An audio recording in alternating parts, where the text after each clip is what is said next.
हम पढ़ेंगे quantum effect के बारे में। ठीक है, देखो क्वांटम इफेक्ट में क्या होता है, सबसे पहले तो हमें ये समझने की ज़रूरत होती है। सबसे पहले हम ये समझेंगे कि क्वांटम इफेक्ट में होता क्या है, उसके बाद में हम इसके थ्योरी के बारे में पढ़ेंगे। देखो हमारे पास एक इलेक्ट्रॉन है यहाँ पे, जो कि इलेक्ट्रॉन कहाँ पे है, रेस्ट पे है ये इलेक्ट्रॉन। ठीक है, हमारे पास ये इलेक्ट्रॉन है, ये इलेक्ट्रॉन कहाँ पे है, इलेक्ट्रॉन एट रेस्ट पे है। ठीक है, हमारे पास एक इंसिडेंट फोटोन आएगा यहाँ से, हम बोल सकते हैं इसको इंसिडेंट फोटोन आता है हमारे पास यहाँ पे, इंसिडेंट रेडिएशन, इंसिडेंट रेडिएशन बोल सकते हैं, या हम बोल सकते हैं कि हमारे पास क्या आता है यहाँ पे, इंसिडेंट फोटोन आता है। ठीक है, ये हमारे पास क्या है, रेस्ट पे है। ठीक है, ये इंसिडेंट फोटोन यहाँ से मूव करते हुए यहाँ पे आ रहा है, ये चीज़ रेस्ट पे है। देखो कोई भी चीज़ रेस्ट पे है, अगर हम उसके ऊपर, जैसे यहाँ पे कोई बॉल है वो रेस्ट पे है, अगर हमने उसके ऊपर फोर्स अप्लाई करेंगे तो वो क्या हो जाएगी, मूव करेगी। ठीक है, बट हमने माना कि हमारे पास यहाँ पे क्या, एक मिट्टी है जैसे कि, ठीक है, मिट्टी है, मिट्टी का एक गोला सा बना दिया हमने। ठीक है, हमने उस पर फोर्स लगाया। ठीक है, इसको थोड़ा पानी मिला के गोला बना रखा है, इसका कभी बोलो मैम इससे तो मिट्टी से कुछ बनेगा ही नहीं। ठीक है, तो देखो हमने ये है, इस पर हमने क्या लगाया, फोर्स लगाया इस पर, तो क्या हो सकता है, ये हो सकता है कि यहाँ पे बिखर जाए, स्कैटर हो जाए, और कुछ पार्ट क्या हो, इसका आगे मूव भी हो जाए, जैसे हाफ इस पर स्कैटर हो जाए और हाफ क्या हो जाए, मूव भी हो जाए। इतनी बात समझ आ गई होगी अगर हम किसी फोर्स लगाते हैं। तो देखो ये पार्टिकल एट रेस्ट पे है। ठीक है, एक इंसिडेंट रेडिएशन आती है इसके ऊपर।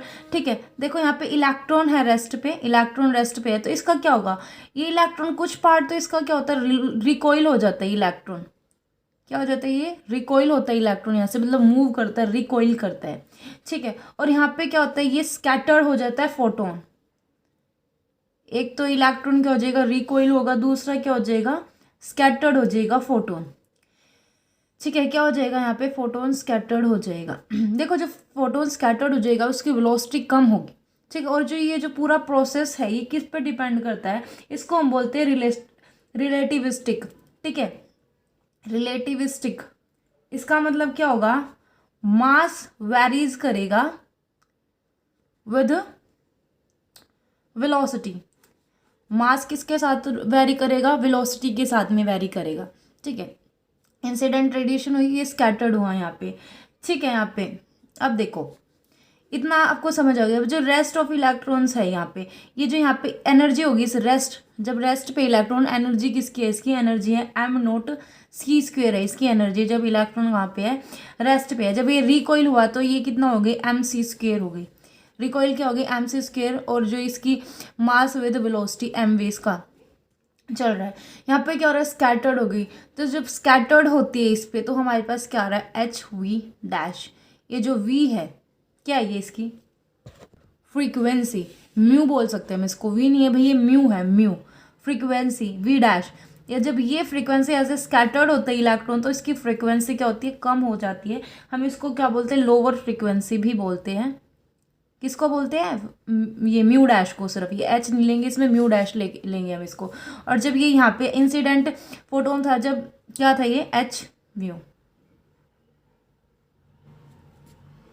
ठीक है, इतनी बात अगर आपको ये डायग्राम समझ आ गया तो हम पूरी थ्योरम को अच्छे से समझ सकते हैं। ठीक है, ये इजीली जैसे कि जो था मैंने वो आपको बता दिया, अब इसकी थ्योरी के बारे में पढ़ेंगे अब। ठीक है, अब आपको पूरा प्रोसेस समझ आ गया कि भाई हमने इसमें क्या क्या चीज़ कर रखी है। ठीक है, अगर आपको ये समझ में आ गया तो आप इसकी थ्योरी को ईजिली लिख सकते हैं। देखिए थ्योरी ऑफ क्वांटम स्कैटरिंग की थ्योरी के बारे में पढ़ेंगे। हमने क्या किया भाई, एक्स रे फोटोन लिया और frequency v, incident upon a free electron at rest. ठीक है, हमने क्या किया था भाई, फ्री इलेक्ट्रॉन ही लिया था रेस्ट पे। ठीक है, during collision it imparts a part of its energy to the electron setting it into motion. The scattered light quantum photon has a smaller energy and hence a smaller frequency. ठीक है, इसने बोला जो scattered होगी ना light, quantum की, photon की, मतलब कि जो लाइट स्कैटर्ड हुई है, ये पार्ट स्कैटर्ड हुआ है इसका। ठीक है, तो इसकी स्मॉलर एनर्जी होगी, इनसे स्मॉलर फ्रिक्वेंसी। मैंने इस क्या बोला कि भाई इसकी जो इसकी फ्रीक्वेंसी होगी वो V' लोअर फ्रीक्वेंसी है। अगर इसकी फ्रीक्वेंसी देखो E=H म्यू डैश है। अब देखो अगर हम बोले तो ये क्या है, डायरेक्टली प्रोपोर्शनल है। अगर एनर्जी ज़्यादा होगी तो ये म्यू डैश भी ज़्यादा होगा। हमने बोला म्यू डैश कम है तो एनर्जी भी कितनी हो जाएगी, कम हो जाएगी। इतनी बात समझ आ गई होगी। देखो, let the collision be relativistic, मतलब कि मास वेरीज विद वेलोसिटी, अगर मास चेंज हो रहा है तो साथ में वेलोसिटी भी क्या हो रही है, वेलोसिटी भी चेंज हो रही है। ठीक है, the incident photon possesses energies as well as momentum. ठीक है, जो इलेक्ट्रॉन्स होगा वो एनर्जी भी पोसेस कर रहा है, ठीक है, और क्वांटम मोमेंट भी होगा उसमें। ठीक है, whereas the electron is suppose to be initially at rest. अभी पता है हमारा जो इलेक्ट्रॉन था वो क्या था, रेस्ट पे था, एंड फ्री बिफोर कोलिजन, और कोलिजन होते के साथ ही वो फ्रीली हो गया, फ्री हो गया वो। ठीक है, during collision a part of energy of incident photon is imparted to the electrons while is recoiled with the velocity V. M V लिखा मैंने, वेलोसिटी वी के साथ वो क्या कर रहा है, मूव कर रहा है। और जो स्कैटर्ड फोटोन होगा वो मूव करेगा reduced energy and hence lower frequency v dash. अब देखो, मैंने आपको ये समझाया तो आपको ये इजीली समझ आ गया होगा, बिकॉज जो मैंने इसमें बताया हमने सिर्फ वो थ्योरेटिकल पोर्शन में लिखा। अगर आपको कोई डाउट हो तो मेरे से पूछ लेना, ठीक है। देखो, after collision let the scattered photon and recoil electrons make angle phi and theta. देखो भाई, फाई एंड थीटा एंगल भी बनाएंगे साथ में, मैंने बताया नहीं आपको। और देखो, ये नहीं है कि फाई यहाँ पे, थीटा यहाँ पे, थीटा ये कैसे भी हम चेंज करके अपने हिसाब से इसको लिख सकते हैं। ठीक है, with the direction of incident photon by applying the usual laws of conservation of energy and linear momentum the kinematics of the collision process can be worked out और डिस्क्राइब्ड बिलो। अब हम निकालेंगे भाई इसकी एनर्जी, बिफोर कोलिजन कितनी energy होगी, ठीक है, कैसे क्या रहेगा उसके बारे में भी हम पढ़ेंगे इसमें। ठीक है, इतना आपको क्लियर हो जाना चाहिए।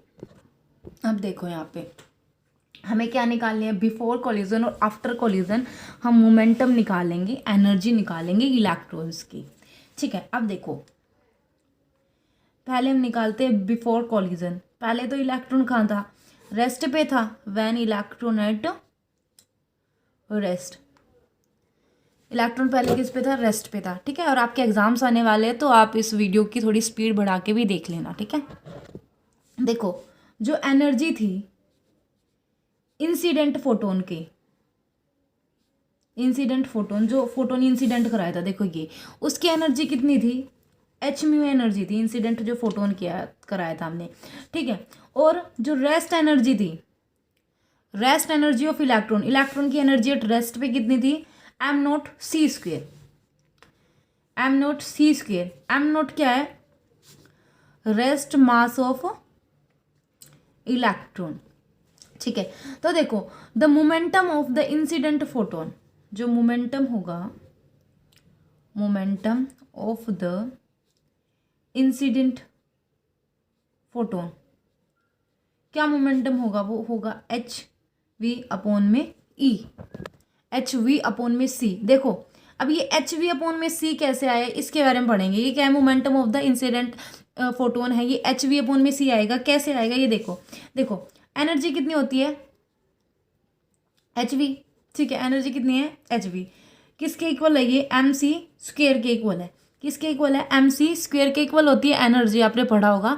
एनर्जी क्या होती है, एच वी नहीं है, सॉरी, ये म्यू है, म्यू, एच म्यू किसके इक्वल होगी, एम सी स्क्वेयर के इक्वल होगी। तो देखो, H mu is equal to M C square को हम दो बार सी करके लिख सकते हैं। ये देखो, ये एम सी है, ये क्या बन रहा है हमारे पास, बन रहा है हमारे पास, ये बन रहा है मोमेंटम। ये क्या बन रहा है हमारे पास, मोमेंटम बन रहा है। तो हम H mu is equals to P C. ठीक है, पी इज इक्वल्स टू कितना आ जाएगा, यहाँ पे आ जाएगा एच म्यू बाय में सी आ जाएगा। ये आपकी बुक में नहीं दे रखा तो आप इसको नोट कर लेना साथ साथ। ठीक है, मतलब कि जहाँ बिफोर कोलिजन के पास आपकी बुक के पास नहीं लिखा हुआ है तो आप इसको साथ साथ नोट कर लेना कि हमारे पास मोमेंटम एच वी अपॉन में सी कैसे आया है। ठीक है, अब देखो, जो इलेक्ट्रॉन है वो रेस्ट पे है, इलेक्ट्रॉन एट रेस्ट, तो क्या होगा, जो मोमेंटम होगा, momentum of electron is zero हो जाएगा। ठीक है, कितना हो जाएगा, ज़ीरो हो जाएगा। ये हमने किसके लिए पढ़ा, बिफोर कोलिजन के लिए पढ़ा। अब मैं आफ्टर कोलिजन के लिए बताऊंगी आपको। देखिए यहाँ पे आफ्टर कोलिजन, देखो, आफ्टर कोलिजन के बाद में क्या हुआ, जो एनर्जी थी ऑफ स्कैटर्ड, देखो स्कैटर्ड में याद रखना, स्कैटर्ड फोटोन में क्या हो गई थी, जो हमारे पास फ्रिक्वेंसी कम हो गई थी, तो कितना आ गया था, एम न्यू डैश आ गया था हमारे पास में। अब देखो, जो मोमेंटम ऑफ स्कैटर्ड फोटोन होगा, स्कैटर्ड फोटोन का मोमेंटम कितना हो जाएगा, एच वी डैश बाय में सी, जैसे हमने अभी निकाला वैसे ही निकालेंगे।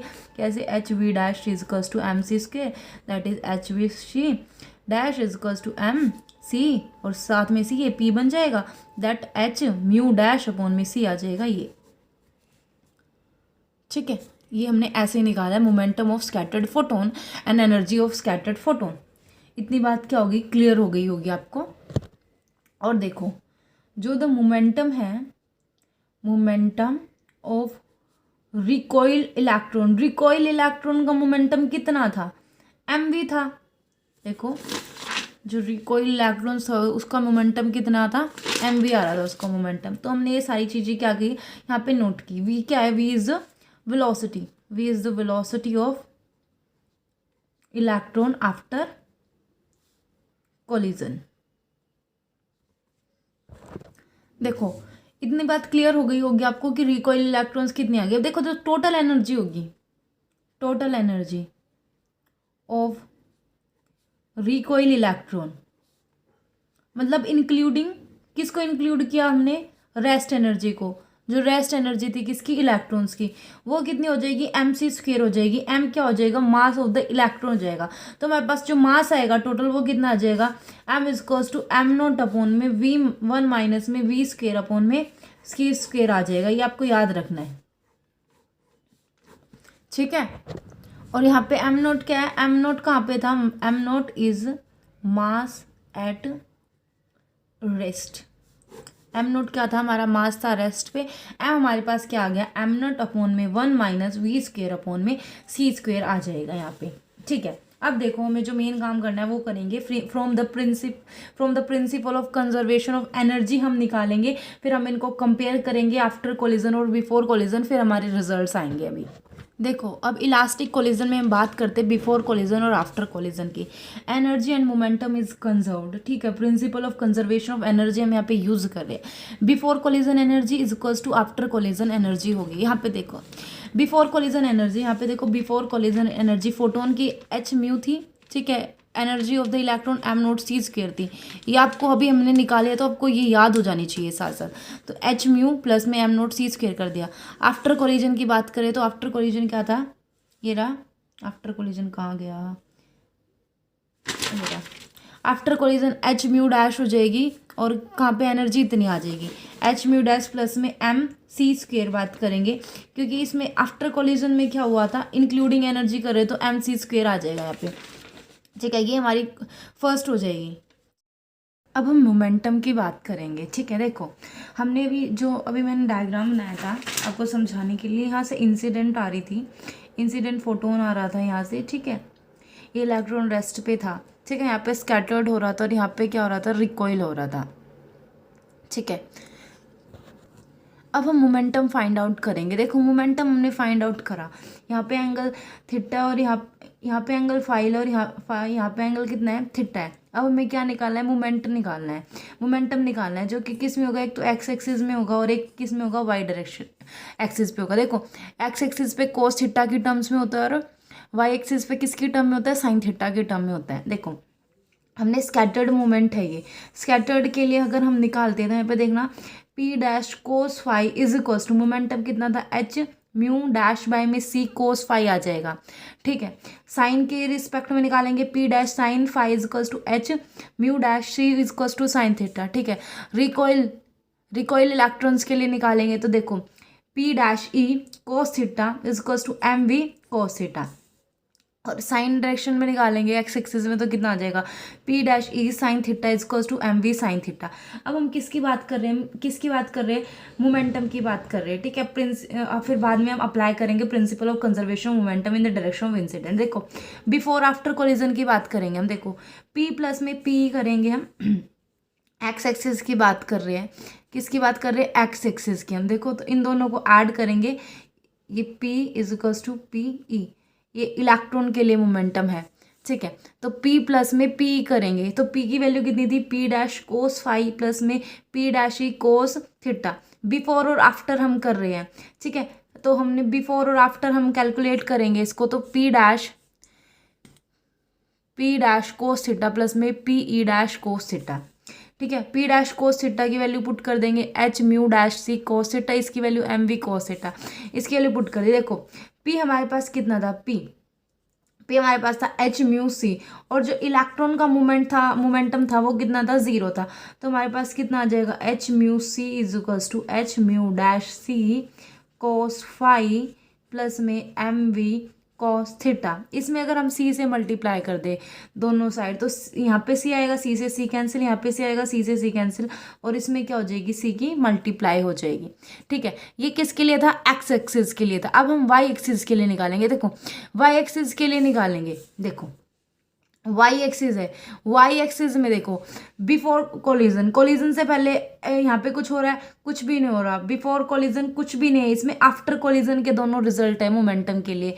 बिफोर कोलिजन मोमेंटम का कोई रिजल्ट नहीं है यहाँ पे। तो देखो वाई एक्सिस पे देख रहे हैं, तो बिफोर कोलिजन तो क्या आ जाएगा, 0 0 आ जाएगा। आफ्टर कोलिजन कितना आ जाएगा, H we mu dash C cos sine phi, और यहाँ पे कितना एम वी साइन थीटा। इन दोनों को क्या कर देंगे, ऐड कर देंगे। अब देखो ये दोनों क्या है, अपोजिट डायरेक्शन में है, तो हम क्या लगाएंगे, बीच में माइनस का साइन लगाएंगे।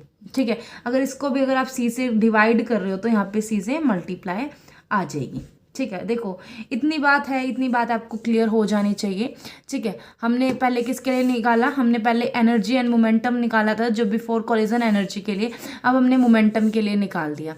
ठीक है, आप इनको साथ साथ इसके स्क्रीनशॉट भी ले सकते हो, एग्जाम में आपको ऐसे करके आना है। इसको अलग से बना देना आप, और जो एनर्जी के लिए उसको अलग से बना देना। ठीक है, देखो जो भी हमने इक्वेशन निकाली थी उसको इसने किससे, सी से मल्टीप्लाई कर दिया। अब सी से मल्टीप्लाई कर दिया, अब देखो ये इक्वेशन है, ये इक्वेशंस आपको याद रखनी है। एच वी प्लस में 0, H V dash sorry mu dash cos five plus में M mu C cos theta. देखो ये वाली इक्वेशन है ये। ठीक है, इस इक्वेशन को सी से मल्टीप्लाई कर दिया तो हमारे पास में ये बचेगा यहाँ पे। ठीक है, इसने क्या किया, इन दोनों टर्म को एक साथ ले आया और इसको अलग से रख लिया। ठीक है, तो यहाँ पे देखो M mu C cos theta, इनको साथ में लेके आया तो इसमें से एच कॉमन आ जाएगा, म्यू माइनस में म्यू डैश कोस थीटा अंदर बच गया। नेक्स्ट में देखो मल्टीप्लाई बाय सी, इसमें भी मल्टीप्लाई बाय सी की इसने, यहाँ पे मल्टीप्लाई सी करेंगे तो हमारे पास ये बनेगा। ठीक है, इसने इन दोनों को क्या किया, इक्वल रख लिया। इसको इक्वेशन नंबर 4, इसको 5th दी, इसको हमने इक्वेशन नंबर 2 देंगे और इसको इक्वेशन नंबर 3 देंगे। ठीक है, और जो इक्वेशंस हमने पहले निकाली थी उसको इक्वेशन नंबर 1 दे दिया था हमने। ठीक है, अब देखो next squaring and adding, 4th और 5th को हमने ऐड कर दिया और स्क्वेयर कर दिया। देखो इसको ऐड करेंगे और इन दोनों को क्या कर देंगे, स्क्वेयर कर देंगे इनका। देखो तो क्या बनेगा, M V square C square बन जाएगा यहाँ पे। ठीक है, अब देखो इसको सोल्व करना है। अच्छा मैं सोल्व करके दिखाती हूँ इसको आपको। ठीक है, देखिए देखो यहाँ पे क्या है, एम वी सी है, यहाँ पे एम वी सी है। देखो अब देखो ये हमने इसका स्क्वेयर करेंगे तो देखो कोस स्क्वेयर थीटा और साइन स्क्वेयर थीटा कितना हो जाएगा, आप खुद बताओ। कोस square theta plus sine square theta, ये तो 1 बन जाएगा। ठीक है, और बाहर कितना बचेगा, एम स्क्वेयर वी स्क्वेयर और सी स्क्वेयर। तो इसने वही M square plus V square plus C square लिख रखा है और इन दोनों को ऐड करके क्या लिख रखा है, 1 लिख रखा है। इसमें देखो इसमें एच का square mu minus mu dash cos five का स्क्वेयर प्लस में ये एच स्क्वेयर म्यू डैश का स्क्वेयर कोस स्क्वेयर थीटा आ जाएगा यहाँ पे। ठीक है, अब देखो इसको तो एज इट इज लिख लिया, इसको अंदर मल्टीप्लाई, इसको इससे मल्टीप्लाई की, क्योंकि इसको खोलेंगे तो क्या बनेगा यहाँ पे, अगर इसको मैं ओपन करूँ तो इसमें क्या बनेगा, A square plus B square plus 2ab sorry minus में भी देखो म्यू माइनस में म्यू नॉट कॉस फाइव क्या बनेगा, A square plus B square minus 2ab। अब इसी को हमने किससे मल्टीप्लाई कर रखा है, एच स्क्वेयर से। तो H square mu square H square mu dash cos square theta, H square mu square cos square theta, इसकी इससे करेंगे माइनस में 2h mu dash cos five आ जाएगा यहाँ पे। ठीक है, ये थोड़ा लेंथी है भाई, क्योंकि इंपॉर्टेंट भी बहुत है, इन दोनों नंबर में आते हैं तो थोड़े लेंथी हो जाते हैं। ठीक है, बट आप इसको प्लीज़ ध्यान से समझना। प्लस में H square mu dash square sine square theta आ जाएगा यहाँ पे। ठीक है, अभी देखो आप इसको देखो, इसमें इन दोनों में से इसको कॉमन लूँ तो यहाँ पे फिर से क्या बनेगा, cos square theta plus sine square theta is equals to 1। ठीक है, 1 के इक्वल हो जाएगा यहाँ पे भाई। अब देखो ये बचेगा इसमें, यहाँ पे ये बच गया, ठीक है, और ये बचेगा यहाँ पे, और ये बच जाएगा। ओके, अब देखो M square plus V square plus C square, इसमें से क्या क्या एस स्क्र कॉमन ले लिया यहाँ पे, म्यू डैश स्क्र प्लस में म्यू डैश बच गया और माइनस में बच गया यहाँ पे। अब देखो बाय इक्वेशन फर्स्ट में ये था कि M C square equals to H mu minus में म्यू डैश प्लस में M square M note C square है हमारी इक्वेशन नंबर किसमें, फर्स्ट इक्वेशन में बोला इसने। ठीक है, देखो ये रही हमारी इक्वेशन नंबर फर्स्ट, अभी जो हमने निकाली थी वही इक्वेशन है। अब देखिए इसमें इतना हो गया हमारे पास में, हमने ये इक्वेशन लिख ली।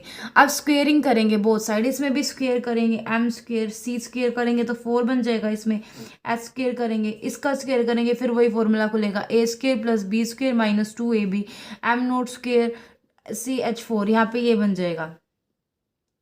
ठीक है, एक मिनट, यहाँ पे देखो पहले इसने इसका डायरेक्ट स्क्वेयर लिख रखा है। अब इसमें देखो H we mu minus mu dash plus में एम नॉट सी स्क्वेयर का स्क्वेयर ले रखा है, इसका स्क्वेयर एज इट इज हो गया, इसका हमने स्क्वेयर करा, इसका स्क्वेयर कर दिया प्लस में, अब इसका स्क्वेयर करेंगे। देखो पहले हमने क्या किया है, पहले हमने ऐसे खोला है कि देखो कंप्लीट का स्क्वेयर करेंगे तो पहले इसको एज अ टर्म ए लिया है, इसको एज अ टर्म बी लिया है, मतलब कि ए का स्क्वेयर प्लस बी का स्क्वेयर, ठीक है, फिर लिया है प्लस 2ab।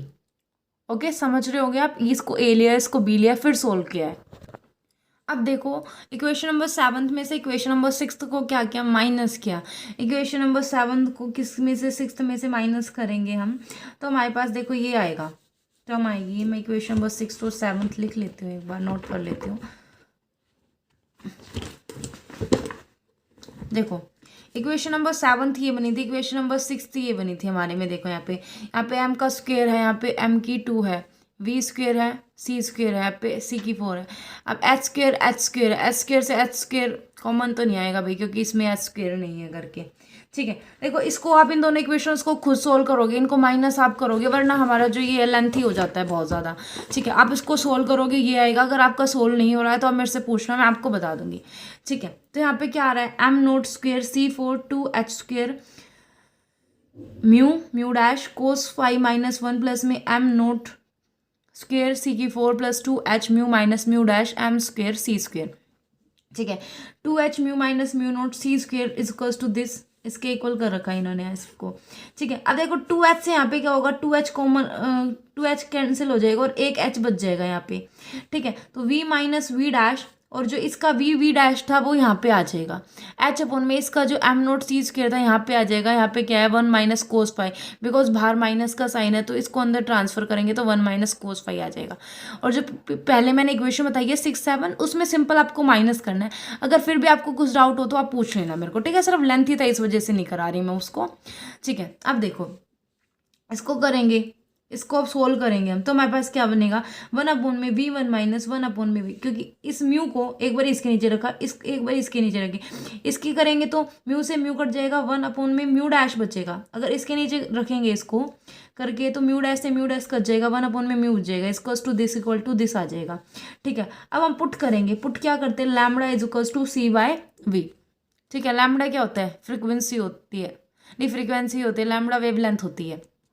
ठीक है, अब देखो इसकी जगह ये पुट करेंगे तो इसमें ये आ जाएगा, इसकी जगह सिर्फ हमने ये पुट किया है कि भाई जो म्यू डैश था उसकी जगह हमने सी बाय वी पुट करेंगे। ठीक है, तो हमने इसकी जगह पुट कर दिया वैल्यू निकाल के।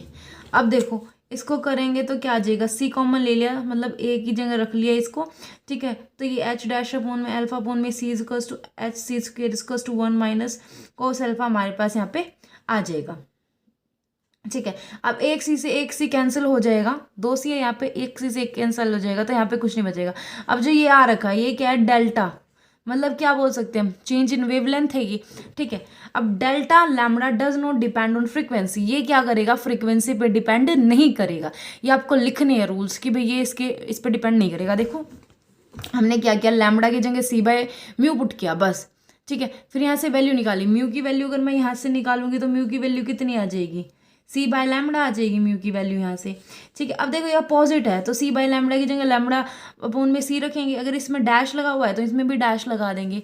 ठीक है, अब हमने क्या लिखा है, यहाँ पे लिखा है lambda dash minus lambda is equals to C, that is H M note C square और 1 माइनस कोस फाई।